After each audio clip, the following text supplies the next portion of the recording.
Hello guys, bersama saya lagi dalam Alright Nopa Channel. Sahabat-sahabat semua, hari esok adalah hari terakhir ya untuk tahun 2023. Dan sebenarnya kita boleh nampak bagaimana usaha yang dilakukan oleh Kerajaan Perpaduan di bawah pentadbiran Datuk Seri Anwar Ibrahim adalah sesuatu yang amat-amat membanggakan. Namun apa yang menyedihkan ialah apabila geng-geng kaki fitnah, walaun-walauntit, lebay-lebay, ya pembangkang khususnya membutakan mata mereka. Inilah yang saya boleh katakan ya sebagai buta warna. Mereka tidak melihat ya apa yang dilakukan oleh Perdana Menteri kita. Malah apa yang mereka katakan, ya Perdana Menteri sibuk ke sana dan ke sini, ke luar negara. Ya, tetapi mereka tidak melihat sebenarnya ya apabila ya kita melihat sebanyak RM200 80.18 bilion nilai pelaburan hasil lawatan Perdana Menteri kita ke luar negara. Tetapi apa yang mereka katakan, Perdana Menteri tidak lakukan apa-apa. Betapa hipokrit, betapa egonya mereka, sahabat-sahabat semua. Dan satu lagi yang saya ingin kongsikan adalah kontroversi DNAA Zaid Hamidi dan akhirnya Sadiq Sipakeragah disebat ya dan dijatuhkan hukuman penjara. Jadi menarik ya untuk kita rangkumkan ya perkara-perkara yang berlaku dalam beberapa dalam tahun ini, khususnya tahun 2023. Jadi untuk yang pertamanya saya ingin membacakan kenyataan media yang saya petik daripada Harapan Daily ya yang menyatakan nilai pelaburan hasil lawatan PMX yang begitu luar biasa, sahabat-sahabat semua. Walaupun tidak dilihat ataupun diendahkan oleh pihak pembangkang, namun faktanya tidak boleh menipu sahabat-sahabat semua ya bahwa lawatan Perdana Menteri Datuk Seri Anwar Ibrahim ke 4 negara terkemuka berjaya menghasilkan pelaburan asing ke Malaysia bernilai RM280.1 bilion, 18 bilion. Dari 4 negara tersebut, jumlah pelaburan terbesar adalah hasil lawatan Anwar Perdana Menteri kita ke negara China dalam bulan April. Ia menghasilkan RM170 bilion dalam bentuk pelaburan langsung. Jumlah paling sedikit terhasil dari siri lawatan beliau ke Jepun. Ya, beliau ke Jepun bulan ini di mana Tokyo menjanjikan RM6.56 bilion ringgit. Selain itu, Putrajaya Tokyo turut menandatangani perjanjian pemerolehan ketenteraan bulan ini. Lawatan Perdana Menteri ke Amerika Serikat juga sempena sidang kemuncak ataupun pertubuhan bangsa-bangsa bersatu dan persidangan ekonomi Asia Pasifik APEC pula menghasilkan pelaburan langsung sebanyak RM63.02 bilion. Jadi sesi sidang APEC juga memperlihatkan penegasan Datuk Seri Anwar dalam isu Palestin, di mana bukan sahaja menyatakan sokongan padu Malaysia untuk Palestin, malah turut mengkritik kemunafikan Barat dalam menangani krisis ini. Lawatan Anwar ke Amerika Arab Bersatu dalam bulan Oktober pula menghasilkan pelaburan langsung sebanyak RM40.6 bilion ringgit. Dari sudut lawatan pula, sejak menguasai tampuk pemerintahan sebagai Perdana Menteri yang ke-10, lawatan ke luar negara memfokuskan kepada negara jiran di Asia Tenggara. Antaranya Singapura, Thailand, Brunei, Indonesia merupakan antara negara terawal yang dilawat oleh Datuk Seri Anwar Ibrahim. Ia diikuti pula dengan negara Muslim di Timur Tengah yang rata-ratanya adalah negara anggota Pertubuhan Kerjasama Islam OIC. Beliau turut menghadiri sidang kemuncak tergempar OIC berhubung krisis di semenanjung Gaza. Negara rakan dagang utama seperti China, Jepun dan Amerika juga diberikan tumpuan sewajarnya. Beliau turut mengangkat isu sejagat dan kenyataan negara semasa sidang Pertubuhan Bangsa-Bangsa Bersatu. Lawatan yang dibuat oleh Datuk Seri Anwar Ibrahim adalah selaras dengan dasar luar negara Malaysia.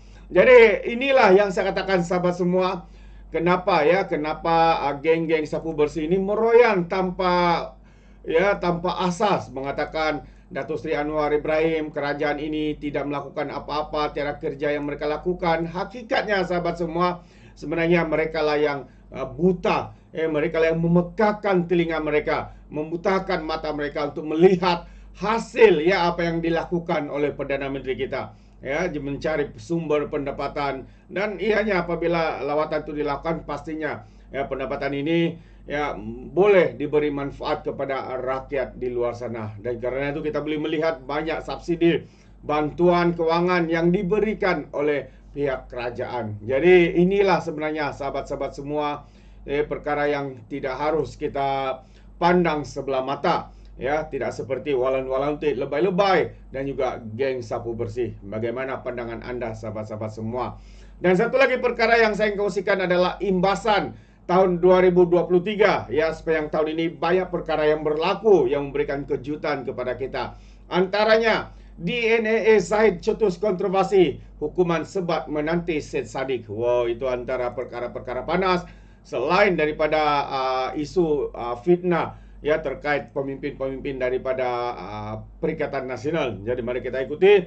Tahun 2023 menyaksikan beberapa nama besar terdiri daripada ahli politik dan selebriti mewarnai kamar mahkamah yang prosidingnya mendapat perhatian ramai.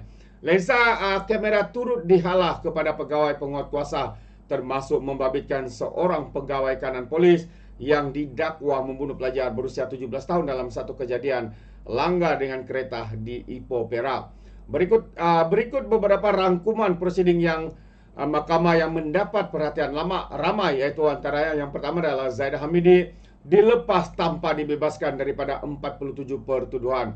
Pada 4 September lalu, Mahkamah Tinggi Kuala Lumpur memutuskan untuk melepas tanpa membebaskan Timbalan Perdana Menteri Zaid Hamidi atas kesemua 47 tuduhan rasuah, pecah mana dan penggubaan wang haram berkait dengan dana Yayasan Akal Budi. Pasukan pendakwaan memohon perkara itu dibenarkan mahkamah atas beberapa alasan, termasuk perlu kaji keterangan saksi, perbicaraan serta membolehkan Suruhanjaya Pencegahan Rasuah Malaysia SPRM menjalankan siasatan lanjut terhadap bukti baharu yang dikemukakan oleh Zaid Hamidi. Bagaimanapun, Presiden UMNO itu boleh berdepan semula pertuduhan jika pendakwaan meneruskan kes ini atau mengemukakan kes pada bila-bila masa sahaja berdasarkan fakta dan keterangan yang serupa dalam kes ini. Permohonan itu dikritik berbagai pihak termasuk Majlis Peguam yang memfailkan semakan kehakiman bagi mencabar peguam negara keputusan peguam negara bagi memohon DNAA terhadap Zaid Hamidi. Dan yang berikutnya adalah berkaitan dengan Syed Saddiq. Syed Abdul Rahman dihukum penjara 7 tahun dan juga sebatan.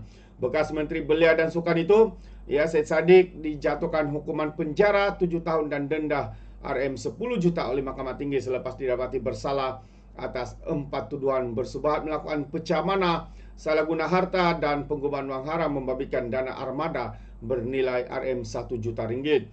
Ahli Parlimen Muara itu turut dikenakan hukuman 2 sebatan dalam keputusan yang dibacakan Hakim Azhar Abdul Hamid pada 9 November yang lalu. Susulan keputusan itu, Syed Saddiq meletak jawatan Presiden muda sehingga proses undang-undang membabitkannya selesai. Dan selain itu juga sahabat semua, Mahkamah bebaskan Muhyiddin tuduhan salah guna kuasa.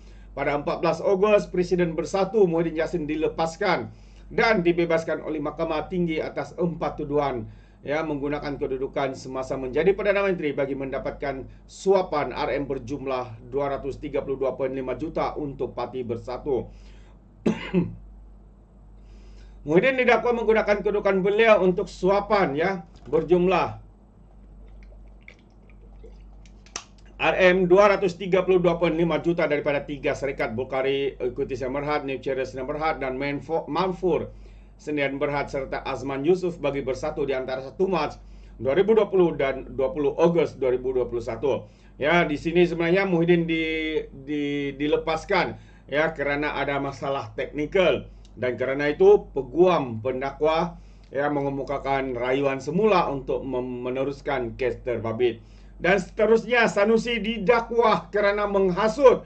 Menteri Besar Kedah Sanusi didakwa di Mahkamah Seksyen Selayang pada 18 Julai atas tuduhan menghasut berhubung isu perlantikan Menteri Besar Selangor dan penubuhan kerajaan perpaduan menerusi ceramah politik. Perbicaraan membabitkan adun jenar itu akan berlangsung selama 12 hari antara Januari dan Februari tahun hadapan. Jadi ya Sanusi akan didakwa dan perbicaraan akan berlaku bulan depan sahabat-sahabat semua. Jadi kalau ada di antara mereka mengatakan tidak ada update ya berkaitan dengan isu ini, sabar ya. Ya sudah menunggu waktu untuk dibicarakan. Yasin bebas diarah ke hospital bahagia. Itu antara berita yang panas juga, perkara yang menarik ya untuk kita kongsi. Dan seterusnya, pelajar maut didakwa dilanggar pegawai kanan polis. Dia adalah didakwa ya kerana melanggar pelajar tersebut. Itu antara berita-berita panas.